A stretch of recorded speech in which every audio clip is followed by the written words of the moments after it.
ಕ್ರಿಸ್ತನಲ್ಲಿ ಪ್ರಿಯమైన ಸಹೋದರ ಸಹೋದರಿಯರೇ, ಕ್ರಿಸ್ತನಲ್ಲಿ ಪ್ರೀತಿಯ ಸಹೋದರ ಸಹೋದರಿಯರೇ, ಈ ಉದಯಕಾಲ ಸಮಯಂలో ಈ ಮುಂಜಾನೆ ವೇಳೆಯಲ್ಲಿ ದೇವರು ಅದ್ಭುತ ರೀತಿಯ ದೇವರ ವಾಕ್ಯಗಳನ್ನು ಬಲಪರಿಸಿದ್ರು. ಮುಂಜಾನೆ ವೇಳೆಯಲ್ಲಿ ಅದ್ಭುತಕರವಾದ ವಾಕ್ಯಗಳಿಂದ ದೇವರನ್ನು ಬಲಪಡಿಸಿದ್ದಾರೆ. నిజంగా నేను ఎంతో సంతోషంగా ఉన్నా. ನಾನು ಎಷ್ಟು ಸಂತೋಷಗೊಳ್ಳವನಾಗಿದ್ದೇನೆ. ఈ యొక్క సమయంలో నాకు ఆ సాక్ష్యాన్ని పంచుకోవాలనుకుంటున్నా. ಈ ಮುಂಜಾನೆ ವೇಳೆಯಲ್ಲಿ ನನ್ನ ಒಂದು ಸಾಕ್ಷ್ಯವನ್ನು ಹಂಚಿಕೊಳ್ಳಬೇಕೆಂಬುದಾಗಿ ಬಯಸುತ್ತೇನೆ. నిజంగా నా సాక్ష్యాన్ని చెప్పాలని ఎప్పుడో నాకు చెప్పలేదు అన్నమాట. ಸಾಕ್ಷಿಯನ್ನು ಹಂಚ್ಕೋಬೇಕೆಂಬುದಾಗಿ ಸಹೋದರರು ಮೊದಲೇ ಹೇಳಿದರು. నిజంగా అంటే 1 సంవత్సరం నుంచి నేను వెళ్తా ఉంటా దేవుని యొక్క సాక్ష్యం అంటే నా సాక్ష్యాన్ని చెప్పాలి సంఘానికి. ನನ್ನ ಸಾಕ್ಷಿಯನ್ನು ಹಂಚಿಕೊಳ್ಳಬೇಕೆಂಬುದಾಗಿ 1 ವರ್ಷದಿಂದ ನಾನು ಪ್ರಯತ್ನ ಮಾಡ್ತಾ ಇದ್ದೆ. ఎందుకో తెలియని మౌనం అనేది నన్ను వెంటాడింది. ಯಾಕೋ ತಿಳಿಯದೆ ನನ್ನಲ್ಲಿ ಆ ಮೌನ ಅನ್ನುವಂಥದ್ದು ಆವರಿಸಿತು. చివరిగా నేను దేవుడి దగ్గరికి ప్రార్థించిన. ಕೊನೆಗೆ ನಾನು ದೇವರ ಬಳಿಗೆ ಹೋಗಿ ನಾನು ಪ್ರಾರ್ಥನೆ ಮಾಡಿದೆ. ప్రభువా నేను ఏం సాక్ష్యం ఇవ్వాలి సంఘం విషయంలో? ಸಭೆ ವಿಷಯದಲ್ಲಿ ನಾನು ಎಂತ ಸಾಕ್ಷ್ಯವನ್ನು ಕೊಡಬೇಕು ಎಂಬುದಾಗಿ. ఎందుకంటే మీ అందరి సాక్ష్యం నేను ఇంటానే ఉందన్నమాట. ನೀವೆಲ್ಲರೂ ನನ್ನ ಸಾಕ್ಷಿಯನ್ನು ಕೇಳ್ತಾನೆ ಇದ್ದೀರಿ. నాకు చాలా సంతోషం ఉంది. ನನಗೆ ತುಂಬಾ ಸಂತೋಷ ಆಯಿತು. అంటే మీ యొక్క జీవితంలో మీరు ఏమైతే పొందుతున్నారో ನಿಮ್ಮ ಜೀವಿತಗಳಲ್ಲಿ ನೀವು ಏನನ್ನು ಹೊಂದಿಕೊಂಡಿದ್ದೀರೋ ఆ విషయాల గురించి మీ సంఘానికి కృతజ్ఞత తెలియజేసినమాట. ಆ ವಿಷಯದಲ್ಲಿ ನೀವು ಸಭೆಗೆ ಕೃತಜ್ಞತೆಯುಳ್ಳವರಾಗಿದ್ದೀರಿ. అంటే నన్ను నేను పరీక్షించుకునేటప్పుడు నా సాక్ష్య విషయంలో ನನ್ನ ಸಾಕ್ಷ್ಯ ವಿಷಯದಲ್ಲಿ ನಾನು ಪರೀಕ್ಷೆ ಮಾಡಿಕೊಳ್ಳುವಾಗ అంటే నా వ్యక్తిగత జీవితాన్ని మన సంఘ జీవితాన్ని ನನ್ನ ವೈಯಕ್ತಿಕ ಜೀವಿತದ ವಿಷಯದಲ್ಲಿ ಮತ್ತು ಸಭೆಯ ಜೀವಿತದ ವಿಷಯದಲ್ಲಿ నేను ఈ యొక్క సంఘానికి ఎప్పుడు వచ్చినా ನಾನು ಈ ಸಭೆಗೆ ಯಾವಾಗ ಬಂದೆ, ఆ తర్వాత నేను ఏ విధంగా దేవుడు ఎదిగినా, ಯಾವ ರೀತಿಯಲ್ಲಿ ನಾನು ದೇವರಲ್ಲಿ ಬೆಳೆದೆ, ఆ తర్వాత కొన్ని విషయాలు ఏ విధంగా నేను వెనకరికి వెళ్ళినా, ಆ ನಂತರ ಈ ಕೆಲವು ವಿಷಯಗಳನ್ನು ಯಾವ ರೀತಿಯಲ್ಲಿ ಹಿಂದಕ್ಕೆ ಸರದೆ నేను ఆ విషయాలను చెప్పాలనుకుంటున్నా. ಆ ವಿಷಯವನ್ನು ನಿಮ್ಮೊಟ್ಟಿಗೆ ಹಂಚಿಕೊಳ್ಳಬೇಕೆಂಬುದಾಗಿದ್ದೇನೆ. నేను అంతా సాక్ష్యం చెప్పాలనుకుంటే ఒక 40 నుంచి 60 నిమిషాలు అవుతుంది. ನಾನು ಎಲ್ಲ ಸಾಕ್ಷಿಯನ್ನು ಹೇಳಬೇಕಂತಂದ್ರೆ 45 ನಿಮಿಷ ಆಗ್ಬೋದು. కేవలం ఒక సమయంలో 5 నిమిషాల్లోనే నా సాక్ష్యాన్ని ముగించాలని నేను అనుకుంటున్నాను. ಕೇವಲ 5 ನಿಮಿಷಗಳಲ್ಲಿ ನಾನು ಸಾಕ್ಷಿಯನ್ನು ತಿಳಿಸಬೇಕೆಂಬುದಾಗಿ ಬಯಸುತ್ತೇನೆ. అంటే నేను ఈ యొక్క సంఘానికి వచ్చిన డేట్ ఆ సంవత్సరం తెలుసు నాకు. ನಾನು ಈ ಸಭೆಗೆ ಬಂದಂತ ಒಂದು ತಾರೀಕಾಗಲಿ ವರ್ಷ ಆಗಲಿ ನನಗೆ ಗೊತ್ತಿಲ್ಲ. అంటే నేను కానీ అంటే మనందరూ తెలిసి నేను ఆ సంఘం నుంచి సంఘంకి వచ్చినాని. ಎಲ್ಲರಿಗೂ ಗೊತ್ತು ನಾನು ಆ ಸಭೆ ಬಿಟ್ಟು ಈ ಸಭೆಗೆ ಬಂದೆ ಅಂತ ಹೇಳಿ. నేనంటే అందరూ సాక్ష్యం ఉంటా వాళ్ళ వ్యక్తిగతమైన దుఃఖాన్ని వాళ్ళు చెప్పారు అన్నమాట. ನಾನು ಎಲ್ಲರ ಸಾಕ್ಷಿಯನ್ನು ಕೇಳುವಾಗ ಅವರ ವೈಯಕ್ತಿಕ ಒಂದು ದುಃಖವನ್ನು ಅವರು ಹಂಚಿಕೊಂಡರು. నేనైతే అటువంటి దుఃఖాన్ని ఆ సంఘంలో అనుభవించాలి. ನಾನು ಅಂತ ದುಃಖ ಏನು ಸಭೆಯಲ್ಲಿ ಹಂಚಿಕೊಳ್ಳಲಿಲ್ಲ. కానీ నేను వేడి చేస్తా ఉన్నాను అన్నమాట జరిగిన సందర్భాలను బట్టి. ನಾನು ಕಾಯ್ತಾ ಇದ್ದೆ ನಾನು ಸಿಗಬೇಕಾದಂತ ಒಂದು ಸಂದರ್ಭಕ್ಕಾಗಿ. ఒక సమయం అయితే నేను ఒక్కనే అన్నమాట, నాకు ఎవరు లేరు అన్నమాట. ಒಂದಾನೊಂದು ಸಮಯದಲ್ಲಿ ನಾನು ಒಬ್ಬಂಟಿಗನಾಗಿದ್ದೆ, ನನ್ನ ಜೊತೆ ಯಾರೂ ಇರಲಿಲ್ಲ. ఎందుకంటే వీరి పక్కకు వచ్చిండ్రు, వాళ్ళు ఇంకా పక్కన ఇప్పటికి రాలేదన్నమాట. ಕೆಲವರು ಈ ಕಡೆಯಿಂದ ಆ ಕಡೆ ಬಂದ್ರು, ಕೆಲವರು ಇನ್ನೂ ಬರಲಿಲ್ಲ. అంటే నేను ఒక్కనే ఉన్నప్పుడు ఆలోచన చేస్తా ఉన్నాను. ನಾನು ಒಬ್ಬನೇ ಇದ್ದಾಗ ನಾನು ಅದನ್ನು ಆಲೋಚನೆ ಮಾಡ್ತಾ ಇದ್ದೆ. ప్రభా నేను ఈ విషయంలో నేను ఎన్నో ఆలోచన చేస్తా ఉన్నా ఈ సంఘ విషయంలో. ಸ್ವಾಮಿ, ನಾನು ಈ ಸಭೆ ವಿಷಯದಲ್ಲಿ ನಾನು ಎಷ್ಟು ಆಲೋಚನೆ ಮಾಡ್ತಾ ಇದ್ದೇನೆ. ఇప్పుడు నేను ఏం నిర్ణయం తీసుకోవాలి, ನಾನು ಇವಾಗ ಯಾವ ತೀರ್ಮಾನವನ್ನು ತೆಗೆದುಕೊಳ್ಳಬೇಕು. ఆ నిర్ణయం కోసం నేను 2 సంవత్సరాలు వేచి ఉండాల్సి వచ్చింది. ಆ ತೀರ್ಮಾನವನ್ನು ತೆಗೆದುಕೊಳ್ಳಲಿಕ್ಕೆ ನಾನು 2 ವರ್ಷ ಕಾಯಬೇಕಾಯಿತು. ఈ 2 సంవత్సరాల విషయంలో నేను అనేక వ్యక్తులను కలిసిన. ಈ 2 ವರ್ಷಗಳಲ್ಲಿ ನಾನು ಅನೇಕ ವ್ಯಕ್ತಿಗಳನ್ನು ನಾನು ಭೇಟಿಯಾದೆ. వ్యక్తుల యొక్క స్వభావాన్ని తెలుసుకున్నా. ಆ ಜನರ ಒಂದು ಸ್ವಭಾವವನ್ನು ನಾನು ತಿಳಿದುಕೊಂಡೆ. అంటే వాళ్ళ యొక్క గుణలక్షణం తెలుసుకున్నా. ಅವರ ಒಂದು ಗುಣಲಕ್ಷಣಗಳನ್ನು ನಾನು ಅರಿತುಕೊಂಡೆ. నేను ఈ 2 సంవత్సరాలు నేను వేచి ఉండడం ద్వారా అది నాకు మంచిదైంది అన్నమాట. ಈ 2 ವರ್ಷಗಳ ಕಾಲ ನಾನು ಕಾಯ್ತಾ ಕುಳಿತಿದ್ದು ಅದು ನನಗೆ ಒಳ್ಳೆಯದೇ ಆಯಿತು. ఎందుకంటే నేను ఎప్పుడు బైబిల్ చదివే విషయంలో, ప్రార్థించే విషయంలో, ನಾನು ಯಾವಾಗಲೂ ದೇವರ ವಾಕ್ಯವನ್ನು ಧ್ಯಾನ ಮಾಡುವ ವಿಷಯದಲ್ಲಿ, ಪ್ರಾರ್ಥನೆ ವಿಷಯದಲ್ಲಿ ఇప్పుడు నేను వెనకలికి పోయిన కారణం ఏంటంటే నేను బైబిల్ చదవకుండా నేను ప్రార్థన చేయకపోతే నేను వెనకలికి పోతాను అన్నమాట. ಹಿಂಜಾರಲಿಕ್ಕೆ ಕಾರಣ ಏನಂತಂದ್ರೆ ನಾನು ವಾಕ್ಯ ಓದದೆ, ನಾನು ಪ್ರಾರ್ಥನೆ ಮಾಡದೇ ಇರುವುದೇ ಕಾರಣ. ఈ ఈ అంటే నేను బైబిల్ చదివే విషయంలో, ప్రార్థించే విషయంలో నాకు ఎటువంటి కొరత లేదన్నమాట. ఈ విషయం నేను బలంగా ఉన్నా. ದೇವರ ವಾಕ್ಯದ ವಿಷಯದಲ್ಲಿ, ಪ್ರಾರ್ಥನೆ ವಿಷಯದಲ್ಲಿ ನಾನು ಬಲವುಳ್ಳವನಾಗಿದ್ದೇನೆ. ಇದರಲ್ಲಿ ಯಾವ ಕೊರತೆ ಇಲ್ಲ. ఇంతకు ఇప్పుడు నా పని ఏంటి సంఘంలో, ನನ್ನ ಒಂದು ಪಾತ್ರ ಏನು ಸಭೆಯಲ್ಲಿ అంటే నేను స్టార్టింగ్ వచ్చినప్పుడు సంఘంలో ఈ పని చేయాలనుకున్నా. ನಾನು ಆರಂಭದಲ್ಲಿ ಬಂದಾಗ ನಾನು ಇಂಥ ಕೆಲಸ ಮಾಡಬೇಕಂತ కానీ మధ్యలో ఇటువంటి సందర్భం ఎదురైంది.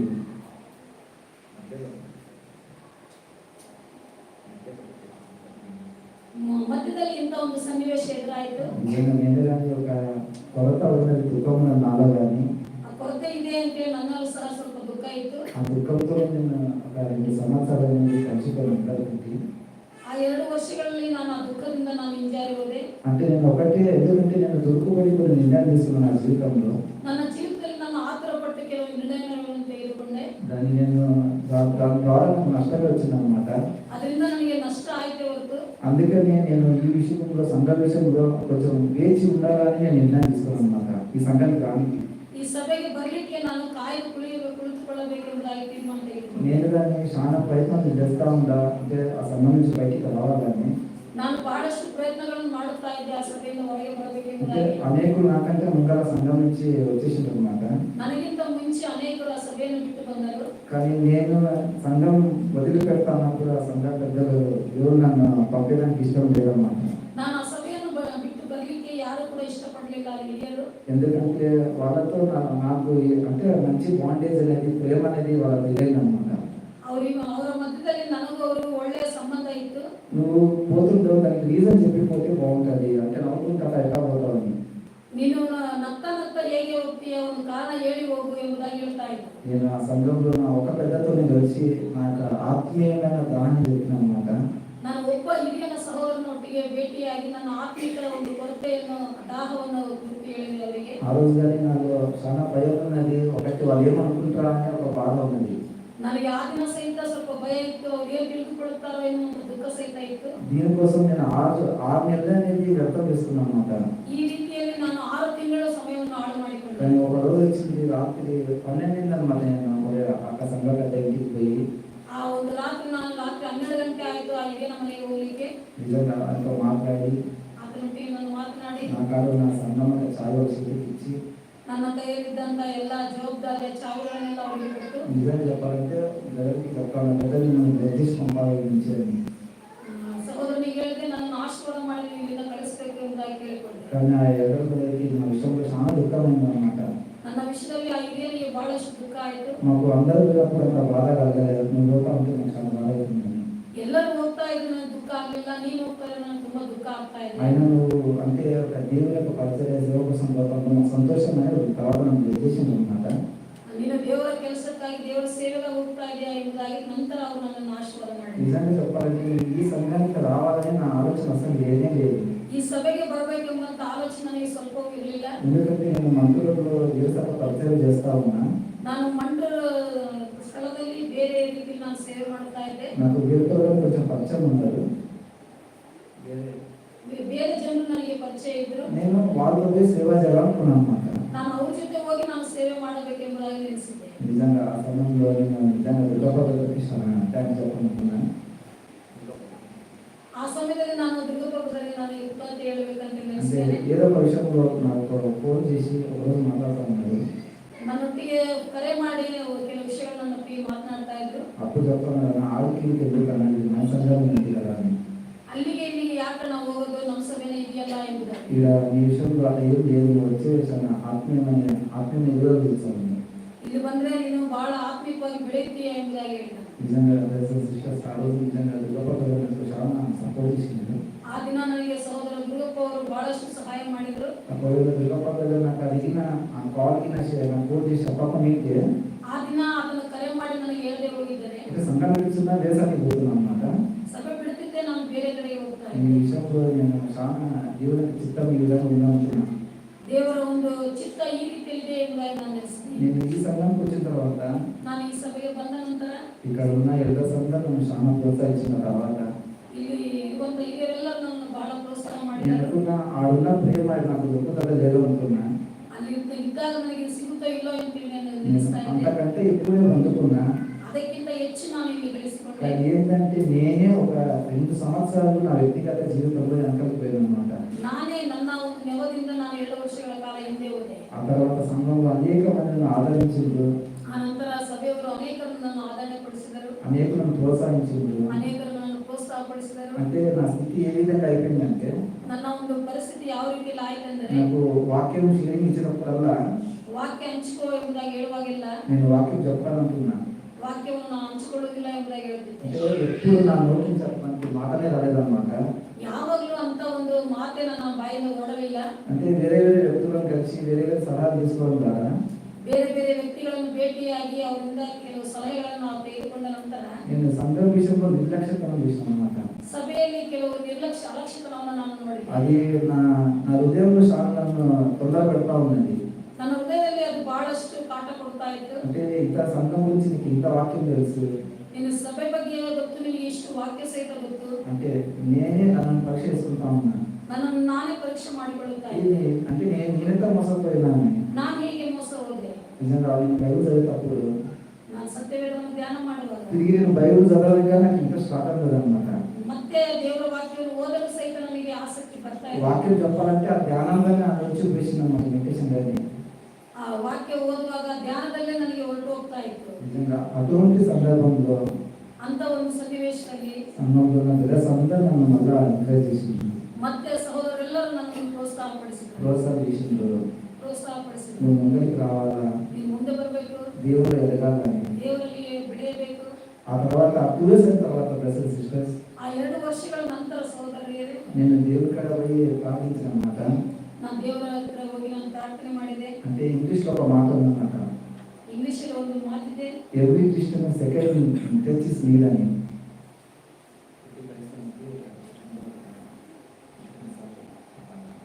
ಪ್ರತಿ ಕ್ರೈಸ್ತನಿಗೆ ಎರಡನೇ ಒಂದು ಟಚ್ ಬೇಕು ಎಂಬುದಾಗಿ. నేను చాలా మంది భక్తుల యొక్క జీవిత చరిత్ర వెళ్తా ఉన్నాను. అక్కడ నాకు ప్రతి క్రైస్తవునికి రెండోసారి దేవుడు ముట్టాలని, ಪ್ರತಿ ಕ್ರೈಸ್ತವ ವಿಷಯದಲ್ಲಿ ಸಹಿತ ದೇವರು ಎರಡನೇ ಸಾರಿ ಮುಟ್ಟಬೇಕೆಂಬುದಾಗಿ. అంటే బైబిల్ దగ్గరనే ఒక వ్యక్తిని చేస్తాడు ముట్టినప్పుడు ಸತ್ಯವೇದದಲ್ಲಿ ಸಹಿತ ದೇವರು ಒಬ್ಬ ವ್ಯಕ್ತಿಯನ್ನು ಮುಟ್ಟಿದಾಗ ఆయన కళ్ళు వచ్చిన మస్క మస్క కనపడుతున్నాడు. ಅವನಿಗೆ ಕಣ್ಣು ಬಂದರೂ ಸಹಿತ ಕಣ್ಣು ಎಷ್ಟೋ ಮಂಕಾಗಿ ಕಾಣ್ತಾ ಇದೆ. నాకు ఆ గుడ్డి వ్యక్తి చాలా లైక్, ఎందుకంటే ಆ ಕುರುಡ ವ್ಯಕ್ತಿ ನನಗೆ ಯಾಕೆ ಇಷ್ಟ ಆದನೆಂದರೆ అలా చేస్తాను నన్ను ముడతాడో లేదో అని సందేహించలేదు అనమాట. ಸ್ವಾಮಿ ನನ್ನನ್ನು ಮತ್ತೆ ಮುಟ್ಟುತ್ತಾರೋ ಇಲ್ಲವೋ ಎಂಬುದಾಗಿ ಆತನ ಅನುಮಾನಗೊಳ್ಳಲಿಲ್ಲ. మళ్ళా తన సమస్య చెప్పింది అనమాట. ಮತ್ತೆ ಹೋಗಿ తన ಸಮಸ್ಯೆಯನ್ನು ಹಂಚಿಕೊಂಡನು. లేదు స్వామి నా కన్ను మస్గా ఉండే నన్ను ఇంకొకసారి ముట్టు అని. ಇಲ್ಲ ಸ್ವಾಮಿ, ನನ್ನ ಕಣ್ಣು ಇನ್ನೂ ಮಂಕಾಗಿರಲಿ, ಮತ್ತೊಂದು ಸಾರಿ ಮುಟ್ಟು ಎಂಬುದಾಗಿ. ఈ రెండోసారి ముట్టడం ద్వారా నా కళ్ళు తెరవబడి ಎರಡನೇ ಸಾರಿ ಮುಟ್ಟಿದ ಕಾರಣ ಮತ್ತೆ ಆತನ ಕಣ್ಣು ತೆರೆಯಲ್ಪಟ್ಟಿದ್ದು. అంత బాగా కనిపించింది అనమాట. ಎಲ್ಲವೂ ಚೆನ್ನಾಗಿ ಕಾಣಿಸಿದವು. నా జీవితంలో అదే జరిగింది. ನನ್ನ ಜೀವಿತದಲ್ಲಿ ಸಹಿತ ಅದೇ ನಡೆಯಿತು. అంటే ఫస్ట్ సారి ముట్టినప్పుడు నా కళ్ళని మస్క మస్కగా ఉన్నది. ಮೊದಲನೇ ಸಾರಿ ಸ್ವಾಮಿ ಮುಟ್ಟಿದಾಗ ನನ್ನ ಕಣ್ಣು ಮಂಕಾಗಿ ಇತ್ತು. రెండోసారి ముట్టినప్పుడు నా కళ్ళు తెరవబడినది. ಎರಡನೇ ಸಾರಿ ಮುಟ್ಟಿದ ನಂತರ ನನ್ನ ಕಣ್ಣು ತೆರೆಯಲ್ಪಟ್ಟಿತು. ఇప్పుడు దాదాపుగా ఆ 2 సంవత్సరాలు ఈ ఒక సంవత్సరం చూసినట్లయితే ಆ 2 ವರ್ಷಗಳು ಮತ್ತು ಈ ವರ್ಷವನ್ನು ನಾನು ఈ ಗಮನಿಸುವಾಗ ఒక సంవత్సరం నేను చాలా ఆత్మగా ఎదిగిన. ಈ 1 ವರ್ಷದಲ್ಲೇ ನಾನು ಆತ್ಮಿಕವಾಗಿ ಬಹಳಷ್ಟು మళ్ళీ ಬೆಳೆದಿದ್ದೇನೆ. తిరిగి నేను వాక్యం చెప్పడానికి పొలిటికల్ విజయానికి అవకాశం ఇచ్చిండ్రు. ಮತ್ತೆ ತಿರುಗಿ ಬಲಿಪೀಠದ ಹತ್ರ ಬಂದು ವಾಕ್ಯವನ್ನು ಹಂಚಿಕೊಳ್ಳಿಕ್ಕೆ ದೇವರು ಕೃಪೆ ಮಾಡಿದರು. నిజంగా నాకు సంఘం ఒక వాల్యూ ఏంటిదో అని తెలుసుకున్నాను అన్నమాట. ಸಭೆಯ ಒಂದು ಮೌಲ್ಯ ಏನು ಅಂತ ನಾನು ಅರ್ಥಕೊಂಡೆ. నిజంగా నేను ఈ విషయంలో సంఘంలో నా ఎదురందరికీ నా హృదయపూర్వకమైన కృతజ్ఞతలు తెలుపాలనుకుంటున్నాను. ಸಭೆಯಲ್ಲಿರುವಂತ ಎಲ್ಲ ಹಿರಿಯರಿಗೂ ನಾನು ಹೃದಯಪೂರ್ವಕವಾಗಿ ವಂದನೆಯನ್ನು ಸಲ್ಲಿಸುತ್ತೇನೆ. ఎందుకంటే వ్యక్తిగతంగా వాళ్ళు చాలా ప్రోత్సహించారు. నేను ఎందుకు చెప్పట్లేదంటే ವೈಯಕ್ತಿಕವಾಗಿ ನನ್ನನ್ನು ಅವರು ಬಹಳಷ್ಟು ಪ್ರೋತ್ಸಾಹ ಮಾಡಿದ್ರು. ನಾನು ಯಾಕೆ ಹೇಳ್ತಾ ಇಲ್ಲ ಅಂದ್ರೆ ఎక్కువ చెప్పకూడదని వాళ్ళ గురించి ಹೆಚ್ಚು ಅವರ ಬಗ್ಗೆ ನಾನು ಹೇಳಬಾರದು ಅಂದ್ರೆ తెర వెనకాల పెట్టాలని ఆలోచన చేస్తున్నాను అన్నమాట. ಪರದೆ ಹಿಂದೆ ಅವರನ್ನು ಇಡಬೇಕೆಂಬುದಾಗಿ ನಾನು ಬಯಸುತ್ತೇನೆ. అందులో ప్రశాంత్ చాలా నా విషయంలో చాలా భారం కలిగి ಸಹೋದರ ಪ್ರಶಾಂತ್ ಅವರು ನನ್ನ ವಿಷಯದಲ್ಲಿ ಬಹಳಷ್ಟು ಭಾರವುಳ್ಳವರಾಗಿ కొన్ని సార్లు నిజంగా సిస్టర్స్ హర్షిగా అన్నాను. ಕೆಲವು ಸಾರಿ ನನ್ನನ್ನು ಗದರಿಸಿದರು. కానీ ఆ అప్పుడు నాకు చాలా ప్రేమ అనిపించింది. ಆ ಗದರಿಕೆಯಲ್ಲಿ ನನಗೆ ಆ ಪ್ರೀತಿ ಕಾಣಿಸಿತು. నేను నిజంగా నా ఎదురు ఎంత అవిధేయత చూపించినాను. ನನ್ನ ಹಿರಿಯರಿಗೆ ನಾನು ಎಷ್ಟು ಅವಿಧೇಯನಾದೆ. యాక్చువల్లీ అంతా ఉన్నాడు, ఇంత వాక్యం తెలుసు, నువ్వు ఎక్కడ తప్పిపోతుందో, నువ్వు మాకంటే ఎక్కువ వాక్యం తెలుసు, ఎందుకు తప్పు నిర్ణయం తీసుకుంటున్నాను సేవ విషయంలో. ಸೇವೆ ವಿಷಯದಲ್ಲಿ ನಮಗಿಂತ ಹೆಚ್ಚು ನಿನಗೆ ವಾಕ್ಯ ಗೊತ್ತು, ಭಾರ ಇದೆ, ಯಾಕೆ ನೀನು ಈ ರೀತಿಯಲ್ಲಿ ತಪ್ಪು ತೀರ್ಮಾನ ತೆಗೆದುಕೊಳ್ಳುತ್ತಾ ಇದೆಯಾ ಎಂದು. నేను ఒక సంవత్సరం అయింది. 1 ವರ್ಷ ಆಯಿತು. నేను ఇప్పుడు అంటే వేరే వ్యక్తులతో సంబంధమే లేదు నాకు. ఇప్పుడు సంఘము ಬೇರೆ ವ್ಯಕ್ತಿಗಳೊಟ್ಟಿಗೆ ನನಗೆ ಯಾವ ರೀತಿಯಾದ ಸಂಬಂಧ ಇಲ್ಲ. అది నాకని తెలుసు అన్నమాట. నేనేమనుకున్నా నాకున్న భారం కోల్పోవద్దు, సేవ చేయాలని. ನನಗಿರುವಂತ ಭಾರವನ್ನು ನಾನು ಕಳಚಿ ಹಾಕೊಳ್ಳಬೇಕು, ನಾನು ಸೇವೆ ಮಾಡಬೇಕು ಎಂಬುದಾಗಿತ್ತು. అంటే నాకు తెలియదు అన్నమాట. సంఘం నుంచి వెళ్ళాలా, సంఘం నుంచి మనం పరిచయం చేయాలని.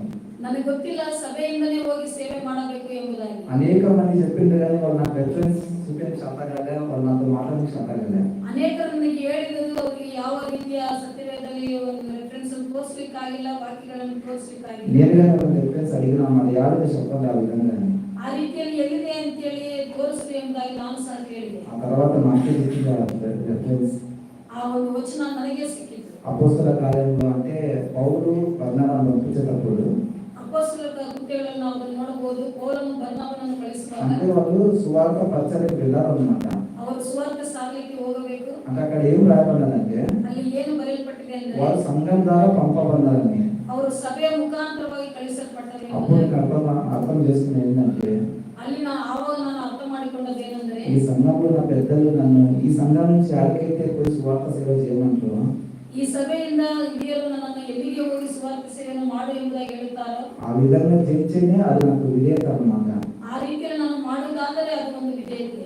నాకు ఇష్టం వచ్చిన ప్రాంతానికి వెళ్ళి నేనే సువార్త సేవ చేస్తే ನನ್ನ ಇಷ್ಟ ಬಂದ ಹಾಗೆ ನಾನೇ ಹೋಗಿ ಸುವಾರ್ತೆ ಸಾರಿದರೆ అది సంఘం అనేది ఎక్స్పెక్ట్ చేయదన్నమాట. అది దేవుడికి ఇష్టం లేదు. ಸಭೆ ಅದನ್ನು ಸ್ವೀಕರಿಸುತ್ತಿಲ್ಲ ಮತ್ತು ದೇವರಿಗೂ ಸಹಿತ ಅದು ಇಷ್ಟ ಇಲ್ಲ. అంటే ఈ ఒక సంవత్సరంలో నా తప్పులు తెలుసుకున్నాను అన్నమాట. ಈ ವರ್ಷದಲ್ಲಿ ನಾನು ನನ್ನ ಒಂದು ತಪ್ಪನ್ನು ನಾನು ಅರಿತುಕೊಂಡೆ. నిజంగా నేను 7వ సంవత్సరంలో ఇప్పుడు నేను ఉండా ఇప్పుడు 7ನೇ ವರ್ಷದಲ್ಲಿ ನಾನು ಕಾಲಿಟ್ಟಿದ್ದೇನೆ. నిజంగా నాకు ఇచ్చిన సంఘంలో ఏమైతే బాధ్యతలు ఉన్నాయో ನನಗೆ ಸ್ವಲ್ಪ ಕೊಟ್ಟಂತ ಸಭೆಯಲ್ಲಿ ನನಗೆ ಯಾವ ಜವಾಬ್ದಾರಿಗಳಿವೆಯೋ నిజంగా ఆసక్తితో ఇంకా కొంచెం భావంతో ಆಸಕ್ತಿಯಿಂದ ಇನ್ನೂ ಸ್ವಲ್ಪ ಭಾರದಿಂದ నేను చేసేందుకు మీరు అందరూ నా కోసం ప్రార్థించండి. ಅದನ್ನು ಮಾಡಲಿಕ್ಕೆ ನೀವೆಲ್ಲ ನನಗೋಸ್ಕರ ಪ್ರಾರ್ಥನೆ ಮಾಡಿ.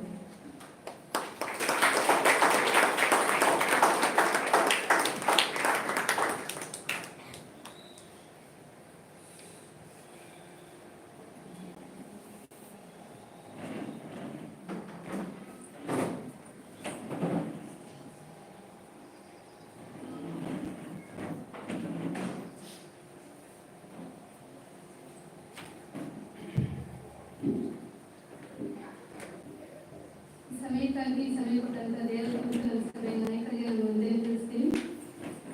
ಲಾಸ್ಟ್ ವೀಕ್ ಬ್ರದರ್ಸ್ ಹೇಳಿದ್ರು ನಾಯಕರು ಶೇರ್ ಮಾಡ್ಕೋತೀರ 5 minutes ಸಭೆ ಬಗ್ಗೆ ಅಂತ ಅಂದು. ಸೊ ನಾನು ಅವ್ರಿಗೆ ಅಂದರೆ ಒಂದು ಸಮಯ ದೇವರು ನಮಗೆ ಒಂದು ಸಭೆ ಬಗ್ಗೆ ಮತ್ತು ಸಭೆ ನಾಯಕರ ಬಗ್ಗೆ ನಾವು ಸನ್ಮಾನಿಸಬೇಕಂತ ದೇವರ ವಾಕ್ಯ ನಮ್ಗೆ ದೇವರ ವಾಕ್ಯ ಸ್ಪಷ್ಟವಾಗಿ ಹೇಳ್ತೈತಿ. ಸೊ ಅದಕ್ಕಾಗಿ ನಾನು ಒಂದೇ ತಿಳಿಸ್ತೀನಿ 3 ಜನ ನಾಯಕರು ನಾನು.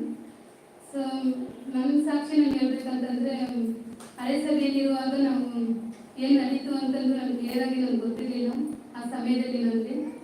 ಸೊ ಹೋಗ್ತಾ ಹೋಗ್ತಾ ಯಾಕೆ ಏನು ನಡೀತು ಅಂತಂದು ನಮ್ಗೆ ಕ್ಲಿಯರ್ ಆಗಿ ನನಗೆ ಯಾರು ಏನು ಹೇಳಿಲ್ಲ ಆ ವಿಷಯದಲ್ಲಿ. ಸೊ ನಮ್ಮದೇ ತಪ್ಪು ಅನ್ನುವಂಥ ಒಂದು ಥಾಟ್ ಇದನ್ನು ಬಂತು ನನಗೆ. ಆಮೇಲೆ ಹೋಗ್ತಾ ಹೋಗ್ತಾ ನಾವು ನೋಡುವಾಗ ಒಬ್ಬೊಬ್ಬರು ಹೊರಗಡೆ ಬರ್ತಾ ಇರೋದನ್ನು ನಾನು ಗಮನಿಸ್ತಾ ಇದ್ದೆ. ನಾನು ಎಸ್ಪೆಷಲಿ ನಾನು ನನ್ನ ಆತ್ಮೀಯ ವಿಷಯದಲ್ಲಿ ನಾನು ನೋಡ್ತಾ ಇದ್ದೆ. ಆವಾಗ ಅಲ್ಲಿ ವಾತಾವರಣ ನನಗೆ ವಿಜಯಪುರದಲ್ಲಿ ಇದ್ದಾಗ ಹೇಗಿತ್ತು, ನಾವು ಆತ್ಮಿಕವಾಗಿ ಅವ್ರು ಬಂದ ಮೇಲೆ ಹೇಗೆ ನಾವು ಆತ್ಮಿಕವಾಗಿ ಬೆಳೀತಾ ಇದ್ದೀನಿ ಅಂತ ಒಂದು ಗುರುತು ನನ್ನಲ್ಲಿ ಕಾಣ್ತಾ ಇತ್ತು. ನಾನು ಸಭೆಗೆ ಹೋಗ್ತಾ ಇದ್ವಿ, ಬಟ್ ನಾನು ಒಳಗಡೆ ನನ್ನ ಆತ್ಮಿಕ ಒಂದು ದುಃಖ ನನ್ನಲ್ಲಿ ನೋಡ್ತಾ ಇದ್ದೆ. ನನ್ನ ಗ್ರೋತ್ ಅನ್ನೋದು ದಿನದಿನಕ್ಕೆ ಕಡಿಮೆ ಆಗ್ತಾ ಬರ್ತಾ ಇತ್ತು ನನ್ನಲ್ಲಿ. ಸೊ ಯಾಕಿದು ಅಂತಂದು ನಾನು ಒಬ್ಬಳೇ ಕೊರಗ್ತಾ ಇದ್ದೆ. ನಾನು ಕೆಲವೊಬ್ಬರ ಹತ್ರ ನಾನು ಡಿಸ್ಕಸ್ ಮಾಡಿದೆ, ಬಟ್ ಎಲ್ಲಿಯೂ ನನಗೆ ಆನ್ಸರ್ ಸಿಗಲಿಲ್ಲ. ಅದರಿಂದ ನಾನು ಅಟ್ಲೀಸ್ಟ್ ನಾನು ಇವ್ರ ಜೊತೆ ನಾನು ಟಚ್ಚಿದ್ದೆ, ದುರ್ಗಪ್ಪನ ಜೊತೆ ನಾನು ಟಚ್ಚಿದ್ದೆ. ನಾನು ದುರ್ಗಪ್ಪ ಅಣ್ಣ ಹತ್ರ ನಾನು ಕಾಲ್ ಮಾಡ್ತಾ ಇದ್ದೆ. ಅವಾಗ ಅವ್ರು ಹೇಳ್ತಾ ಇದ್ರು, ಇಲ್ಲ ಅಂತ ನಮ್ಗೆ ಬಂದಮೇಲೆ ನಾನು ಚೆನ್ನಾಗಿ ಬೆಳೀತಾ ಇದ್ದೀನಿ ಅಂತ ಅವ್ರು ಹೇಳುವಾಗ ನನಗೆ ಏನೋ ಒಂಥರ ಡಿಫ್ರೆನ್ಸ್ ನನಗೆ ಕಾಣ್ತಾ ಇತ್ತು. ಬ್ರದರ್ ಇದ್ದಾಗ ಯಾಕೆ ಈ ಥರ ಆಯಿತು, ಅವ್ರು ಹೋದ್ಮೇಲೆ ಯಾಕೆ ಈ ಥರ ಆಯಿತು ಅಂತಂದ್ರೆ. ಸೊ ಆಮೇಲೆ ನಾನು ಒಬ್ಬ ಗುರುಗಳ ಕೊರತೆ ಅನ್ನೋದು ನಮಗೆ ಎಷ್ಟು ಇಂಪಾರ್ಟೆಂಟ್ ಅಲ್ಲ ಅಂತ ನಾನು ಗ್ರಹಿಸ್ಕೊಂಡೆ ನಾನು ಇರುವಾಗ. ಸೊ ಆವಾಗ ನಾನು ಸಡನ್ಲಿ ಡಿಸಿಷನ್ ತೊಗೊಳ್ಬೇಕಂತೂ ನನಗೆ ಕನ್ಫ್ಯೂಷನ್ ಇತ್ತು. ಇಲ್ಲಿ ಬರ್ಬೇಕಂತೂ ನನಗೆ ಇದಿಲ್ಲ, ಹೊರಗಡೆ ಹೋಗ್ಬೇಕಂತೂ ನನಗೆ ಇದಿಲ್ಲ ನನಗೆ. ಸೊ ಕೆಲವೊಬ್ಬರ ಹತ್ರ ನಾನು ಕೇಳುವಾಗ ನನ್ನ ಫ್ರೆಂಡ್ಸ್ ಎಲ್ಲ ಇಟ್ಟಿದ್ದಾರೆ, ನೀನು ಹೋಗ್ತೀಯಾ ಅಂತಂದು ಆ ರೀತಿ ನನಗೆ ಇದು ಬಂದು ಹೇಗೆ ಜೀವಿಸ್ತೀಯಾ ಅಂತಂದು. ಸೊ ಅದನ್ನೆಲ್ಲ ಹೇಳುವಾಗ ನಾನು ಇನ್ನೊಬ್ಬರ ಮೇಲೆ ಡಿಪೆಂಡ್ ಇದ್ದೀನಿ ನಾನು ಆ ರೀತಿ ಅಂತ. ಆಮೇಲೆ ದೊಡ್ಡ ಸಭೆ ಇದೆ, ಇಲ್ಲಿದ್ರೆ ನಾವು ಬೆಳಿತೀವಿ ಅಂತ ಒಂದು ಮೆಂಟಾಲಿಟಿಯನ್ನು ನಾನು ಆ ಥರ ಒಂದು ಡಿಪೆಂಡೆನ್ಸಿಯಲ್ಲಿ ನಾನು ನೋಡ್ತಾ ಇದ್ದೆ. ಸೊ ಒಂದಿನ ನಾನು ವೈಯಕ್ತಿಕವಾಗಿ ವಿಜಯಪುರದಲ್ಲಿ ಮೀಟ್ ಆದೆ ನಾನು. ಸೊ ತುಂಬ ಹೊತ್ತು ಎಷ್ಟೋ ಒಂದು 15 days 1 monthವರೆಗೂ ನಾನು ಕಂಟಿನ್ಯೂ ಮೀಟ್ ಆಗಿದ್ದಾರೆ ವಿಜಯಪುರದವರು. ಆಮೇಲೆ ಅವರು ಎಲ್ಲವನ್ನೂ ನಾನು ತಿಳಿಸಿದಾಗ ಅವಾಗ ಗೊತ್ತಾಯಿತು ಇದರಲ್ಲಿ ಯಾರು ತಪ್ಪಿದೆ, ಯಾರು ಬಲಿಪಶು ಆಗಿದ್ದಾರೆ ಅಂತಂದು ನನಗೆ ಅವರು ಹೇಳಿದಾಗ ನನಗೆ ಗೊತ್ತಾಯಿತು. ಅವಾಗ ನನಗೊಂದು ಧೈರ್ಯ ಬಂತು. ಅವಾಗ ಅವ್ರು ಹೇಳಿದ್ರು, ನಮ್ಮ ನಾಯಕರು ಇದ್ದಾರೆ, ವಿನೋದ್ ಬ್ರದರ್ ಮತ್ತು ಪ್ರಶಾಂತ್ ಬ್ರದರು. ಸೊ ನಾವು 3 ಜನ ಅವ್ರ ಹತ್ರ ಪರ್ಮಿಷನ್ ಕೇಳಿ ನೀವು ಬರ್ಬೋದು ಸಭೆಗೆ, ನಿಮ್ಗೆ ಇಷ್ಟ ಇದ್ರೆ ಅಂತ ಹೇಳಿದರು. ಸೊ ಅವಾಗ ನನಗೊಂದು ಧೈರ್ಯ ಬಂತು. ಇಲ್ಲ ವಿಜಯಪುರ ಅಂತ ಸಾಕ್ಷಿ ಹೇಳಿದ್ರು ಸಭೆ, ಅವರು ವೈಯಕ್ತಿಕವಾಗಿ ಬೆಳೆದಿದ್ದು, ಬಿಟ್ಟು ಬಂದಮೇಲೆ ನಾವು ಹೇಗೆ ಬೆಳೆದ್ವಿ ಅಂತ. ವಿಷಯದಲ್ಲಿ. ಸೊ ಆಮೇಲೆ ನಾನು Prashanth brother, Vinod brother, Vijay brother thanks ಹೇಳ್ತೀನಿ. ಅಲ್ಲಿಂದ ಈ ಒಂದು ಸಭೆಗೆ ಬರಲಿಕ್ಕೆ ನನಗೆ ಒಂದು ಧೈರ್ಯ, ಒಂದು ಎನ್ಕರೇಜ್ಮೆಂಟ್ ಮಾಡಿದ್ರು. ಸೊ ಅಲ್ಲಿದ್ದಾಗ ನನ್ನ ಪರಿಸ್ಥಿತಿ ಯಾವ ರೀತಿ ಇತ್ತು, ನನಗೆ ಬಂದಮೇಲೆ ಯಾವ ರೀತಿ ಗ್ರೋತ್ ಆಗಿದೆ ಅಂತಂದ್ರೆ ಅಂತಂದ್ರೆ ಅದು ಊಹಿಸ್ಕೊಳ್ಳೋಕೆ ಅಸಾಧ್ಯ. ನಾನು ಯಾಕೆಂದ್ರೆ ತುಂಬಾ ನಾನು ಆತ್ಮಿಕವಾಗಿ ನನ್ನ ಪರಿಸ್ಥಿತಿ ಬಿದ್ದೋಗಿದೆ. ನನ್ನ ವಾಕ್ಯದಲ್ಲಿ ಆಯಿತು, ವೈಯಕ್ತಿಕ ದೇವ್ರ ಮೇಲೆ ಒಂದು ಡಿಪೆಂಡೆನ್ಸಿ ಆಯಿತು. ಆ ಒಂದು ನನ್ನಲ್ಲಿ ಮೊದಲು ಒಂದು ಏನು ದಾಹ ಆಯಿತು ದೇವ್ರ ವಿಷಯದಲ್ಲಿ, ಅದನ್ನು ಫುಲ್ ನಾನು ಕಳ್ಕೊಂಡು ಹೋಗಿದ್ದೆ ನಾನು. ಆಮೇಲೆ ನನಗೆ ಬಂದಮೇಲೆ ಸಹಿತ ನನಗೆ ಇನ್ನೂ ಕ್ಲಿಯರಿಟಿ ನನ್ನ ಮೈಂಡಲ್ಲಿ ಇರಲಿಲ್ಲ. ಇನ್ನು ಹೋಗ್ತಾ ಇದ್ದೆ, ನನ್ನ ಸಭೆಗೆ ಬರ್ತಾ ಇದ್ದೆ ಅಷ್ಟೇ. ಏನೋ ಚಿಕ್ಕ ಸಭೆ, ನಾನು ಬೆಳಿತೀನಿ ಇಲ್ಲ ಅಂತ ಒಂದು ಕಾನ್ಫಿಡೆಂಟ್ ನನ್ನಲ್ಲಿ ಇರಲಿಲ್ಲ. ನನ್ನ ಮೆಂಟಾಲಿಟಿ ಆ ಥರ, ಮೈಂಡ್ ಸೆಟ್ ಆ ಥರ ಇತ್ತು ನಂದು. ಆಮೇಲೆ ನಾನು ಇಲ್ಲಿ ಒಂದು ವಾತಾವರಣ, ಇಲ್ಲಿ ಒಂದು ವಾಕ್ಯಗಳು, ಜನರು ಒಂದು ಬೆಳೆದದ್ದು ನೋಡಿ ನನಗೆ ಒಂದು ಬೆಳೆಯಬೇಕಂತ ಆಸೆ ನನಗೆ ಫಸ್ಟ್ ನಾನು ತಗೊಂಡೆ. ಯಾಕೆಂದರೆ ಸಭೆ ಚೇಂಜ್ ಮಾಡೋದು ನಾನಲ್ಲ, ಫಸ್ಟ್ ನನ್ನನ್ನು ನಾನು ಬದಲಾವಣೆ ಮಾಡಿಕೊಂಡಾಗ ಮಾತ್ರ ನನ್ನ ಸಭೆ ಚೇಂಜ್ ಆಗುತ್ತೆ ಹೊರತಂತ ಆ ಒಂದು ಮನವರಿಕೆ ನನಗೆ ಇಲ್ಲಿ ಆಯಿತು ನನಗೆ. ಸೊ ಇಲ್ಲಿ ಬಂದಮೇಲೆ ನಾನು ಒಂದು ಇದನ್ನು ಹೇಗಾಯ್ತು ಅಂತ ನಾನು ಜಸ್ಟ್ ಒಂದು ಎಕ್ಸಾಂಪಲ್ ಮೂಲಕ ನಾನು ತಿಳಿಸ್ಲಿಕ್ಕೆ ಇಷ್ಟಪಡ್ತೀನಿ.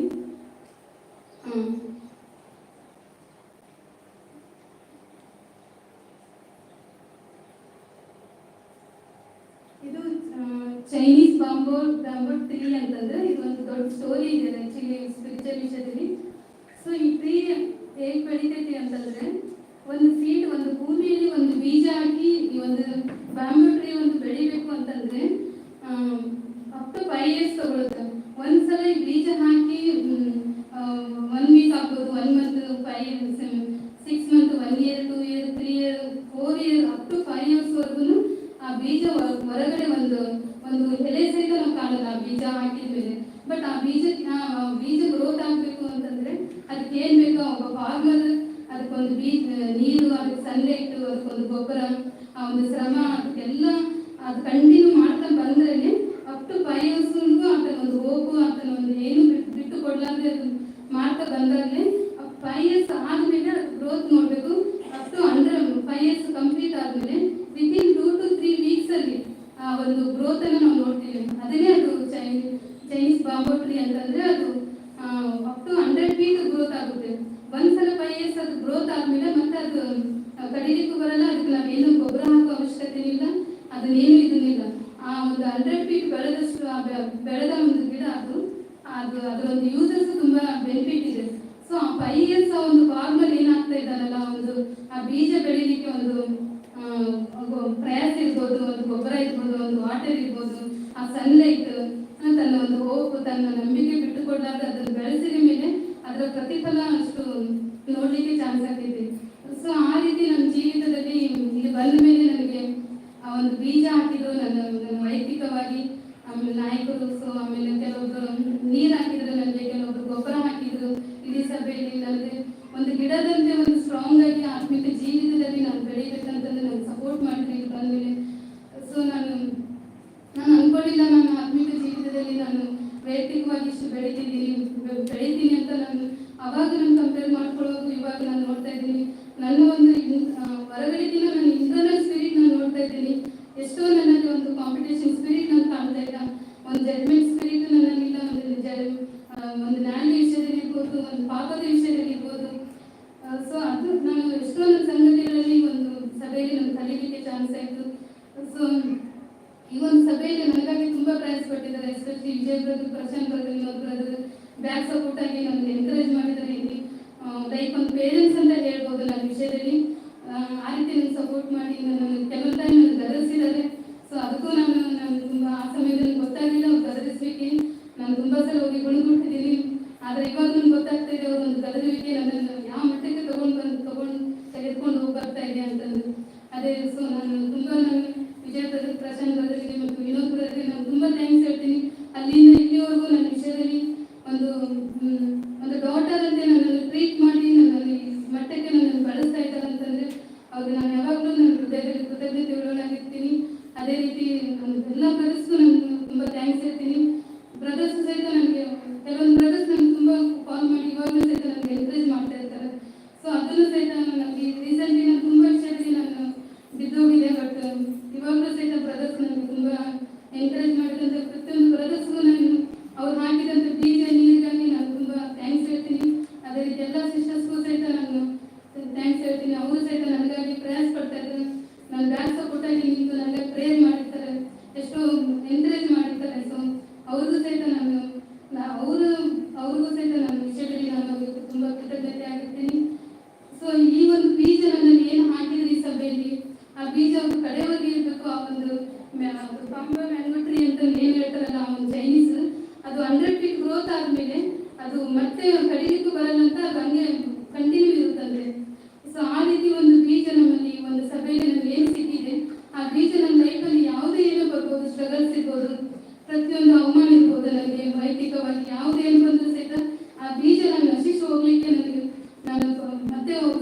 ಕೊಡಬಾರ್ದು ಅಂತ ನನ್ನ ಆಸೆ ಇದೆ.